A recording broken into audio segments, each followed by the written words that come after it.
Bonjour à tous, j'espère que vous avez passé de bonnes vacances et qu'en dépit du confinement, vous avez pu vous reposer et prendre soin de vous et des autres.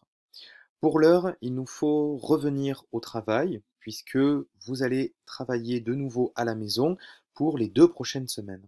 Établissons donc, pour commencer, un programme de travail qui s'étendra du 4 mai au 15 mai 2020. Ce programme de travail est constitué en fait de 10 entraînements à la réécriture que vous allez réaliser en autonomie. Vous avez bien entendu la possibilité de vous en remettre à votre professeur de français si vous éprouvez des difficultés. Les règles sont les mêmes qu'avant les vacances, bien entendu.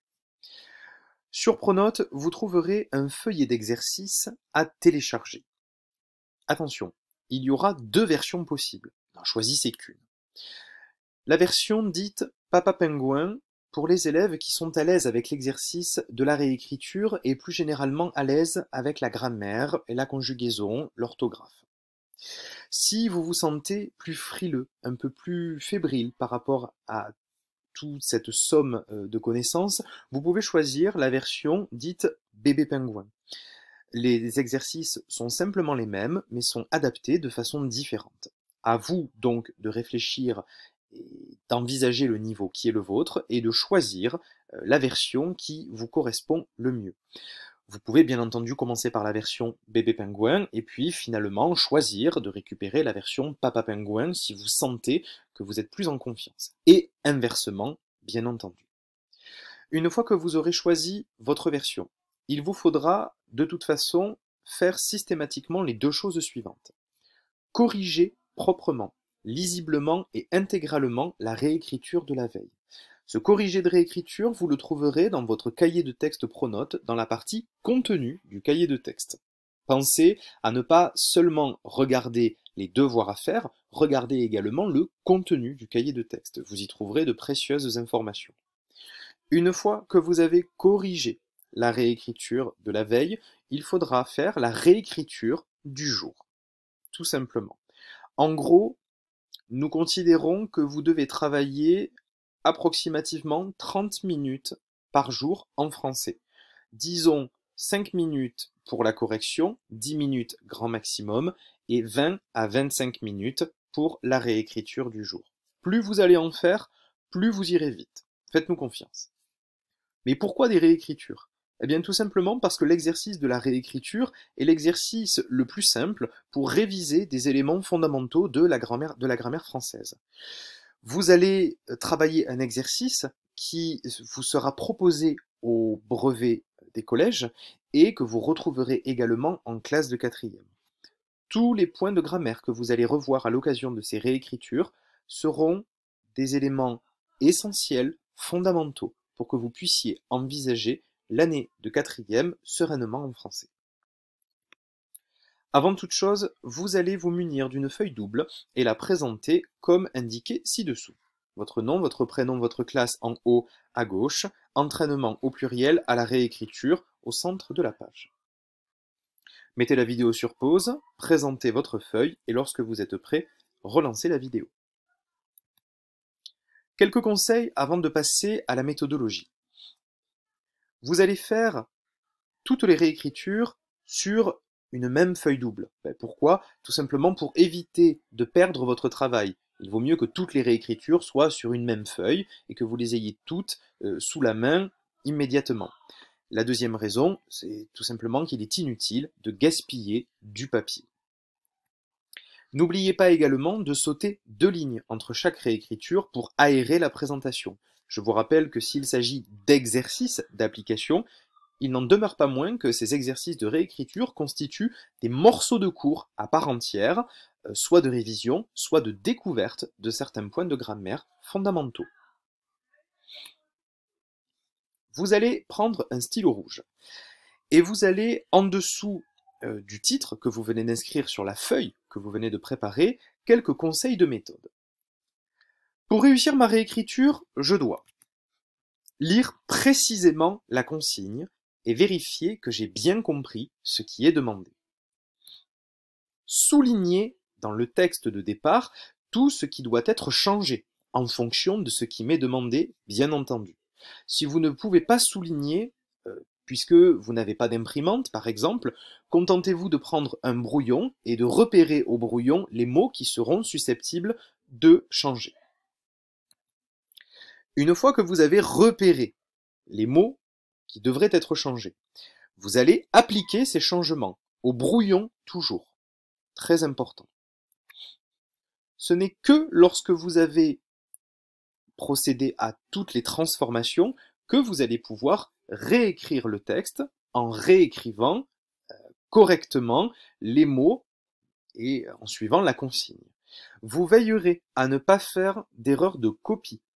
Je vous le précise, au brevet, l'exercice de la réécriture peut rapporter beaucoup de points, mais c'est aussi un exercice où il est possible d'en perdre énormément. Les erreurs de copie sont lourdement pénalisées. C'est du recopiage, faites-le correctement. Enfin, lorsque vous avez réécrit votre texte en faisant les changements, vous allez indiquer sous chaque réécriture les références du texte en n'oubliant pas de souligner le titre de l'œuvre et uniquement le titre de l'œuvre, avec une règle si possible.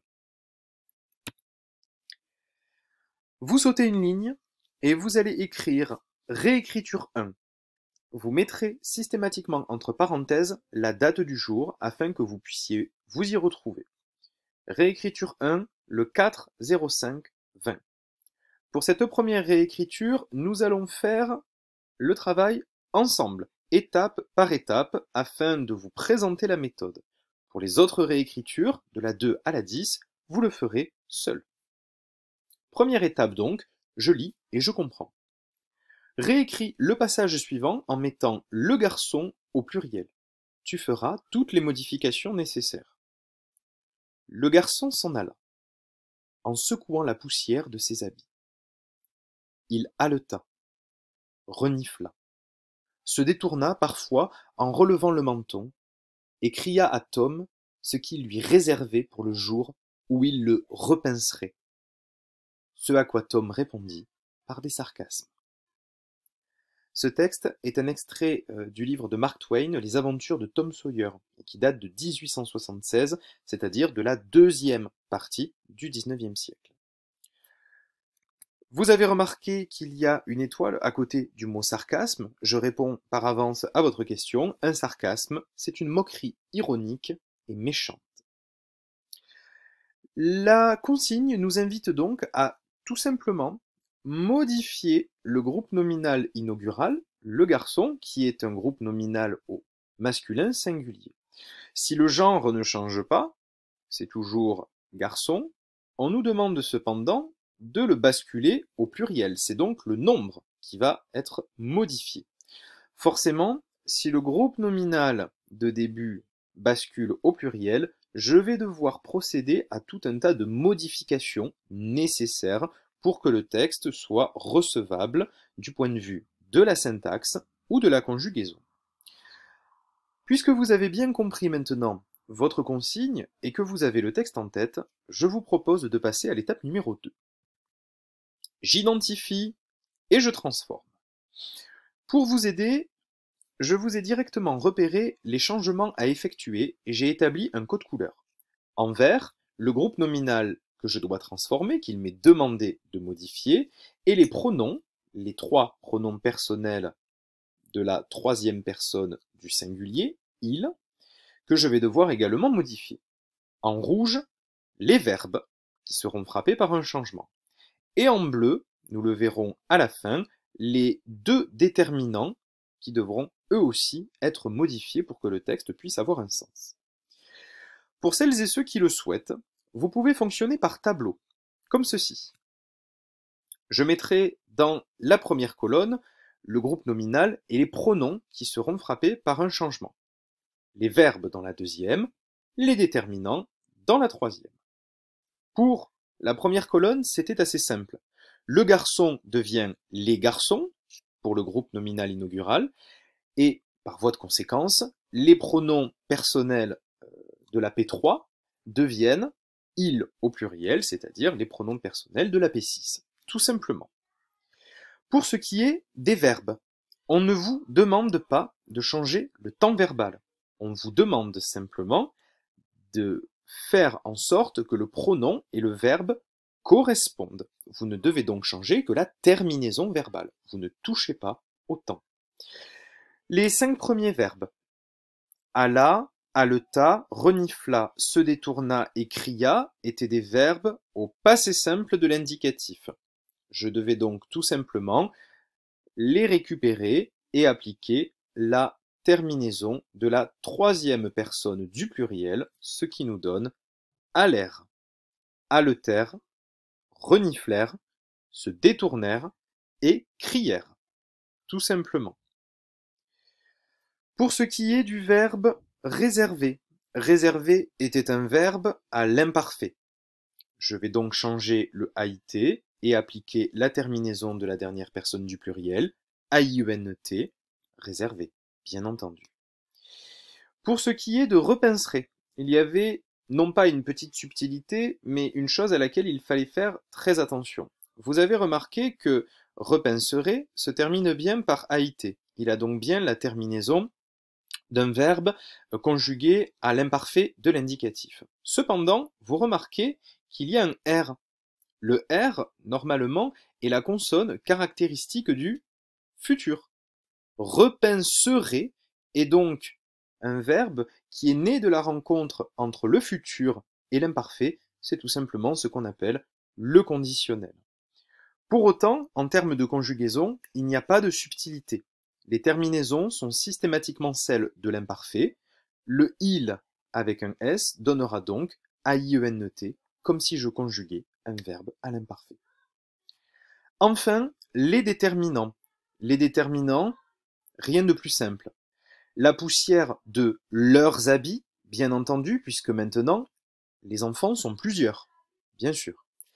Petite subtilité pour en relevant le menton, on dira en relevant leur menton, mais leur restera ici au singulier dans la mesure où il désigne, bien entendu, leur permet de désigner les mentons de chaque enfant.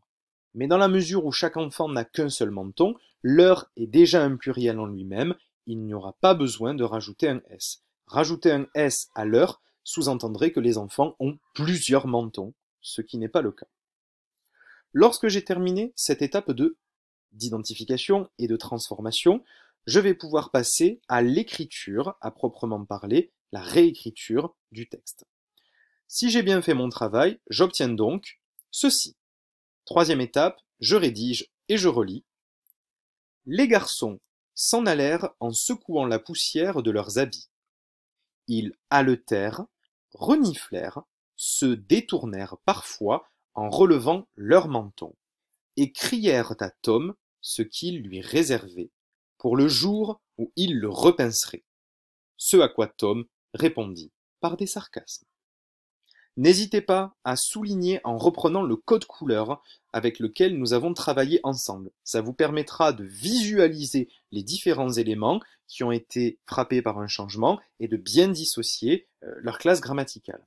Vous prendrez soin également d'écrire sous votre texte, que vous venez de recopier bien entendu, la définition du mot sarcasme. Ça nous fait un mot de vocabulaire en plus. Vous rajouterez également les références d'après Mark Twain, Les aventures de Tom Sawyer, 1876.